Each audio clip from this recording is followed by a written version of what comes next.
74-ാം വയസ്സിലും ഇന്ത്യൻ സിനിമയിൽ തന്നെ വിസ്മയമായി മാറിയിരിക്കുകയാണ് മമ്മൂട്ടി. സിനിമകളുടെ തിരഞ്ഞെടുപ്പ് തന്നെയാണ് മമ്മൂട്ടി എന്ന നടനെ മറ്റ് അഭിനേതാക്കളിൽ നിന്ന് വ്യത്യസ്തനാക്കി നിർത്തുന്നത്.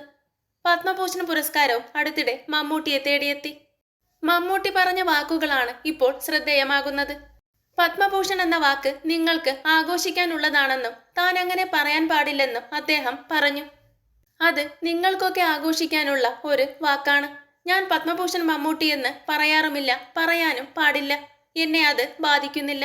അത് നിങ്ങൾക്ക് മാത്രം കൈകാര്യം ചെയ്യാനാകുന്ന ഒരു പേരാണ്. എന്നെ മമ്മൂട്ടി എന്ന് മാത്രം വിളിച്ചാലും മതി. പക്ഷേ ഞാൻ മമ്മൂട്ടി മാത്രമാണ്. നിങ്ങൾക്കൊക്കെ പത്മഭൂഷൺ ആകട്ടെ. നമ്മുടെ ഒരു ലെറ്റർ പാഡിൽ പോലും എനിക്ക് വയ്ക്കാൻ പറ്റില്ല. നമ്മൾ സ്വയം ആഘോഷിക്കേണ്ട ഒരു കാര്യവുമില്ല. മറ്റുള്ളവർക്ക് വേണ്ടിയുള്ള ഒരു സ്ഥാനമാണത്, മമ്മൂട്ടി പറഞ്ഞു. അതേസമയം പത്മഭൂഷൺ പുരസ്കാരത്തിന് അർഹമായതിനു പിന്നാലെ രാജ്യത്തോട് മമ്മൂട്ടി നന്ദി പറഞ്ഞിരുന്നു. മാതൃരാജ്യത്തിന് നന്ദി. പത്മഭൂഷൺ സിവിലിയൻ ബഹുമതി നൽകി ആദരിച്ച രാജ്യത്തിനും ജനങ്ങൾക്കും സർക്കാരിനും എന്റെ ഹൃദയം നിറഞ്ഞ നന്ദി എന്നാണ് മമ്മൂട്ടി ഫേസ്ബുക്കിൽ കുറിച്ചത്. അതേസമയം കളങ്കാവലാണ് മമ്മൂട്ടിയുടേതായി ഒടുവിൽ പ്രേക്ഷകരിലേക്ക് എത്തിയ ചിത്രം.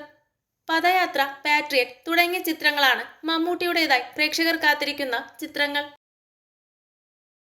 കൂടുതൽ സിനിമാ വിശേഷങ്ങൾക്കായി ചാനൽ മറക്കാതെ സബ്സ്ക്രൈബ് ചെയ്യുക.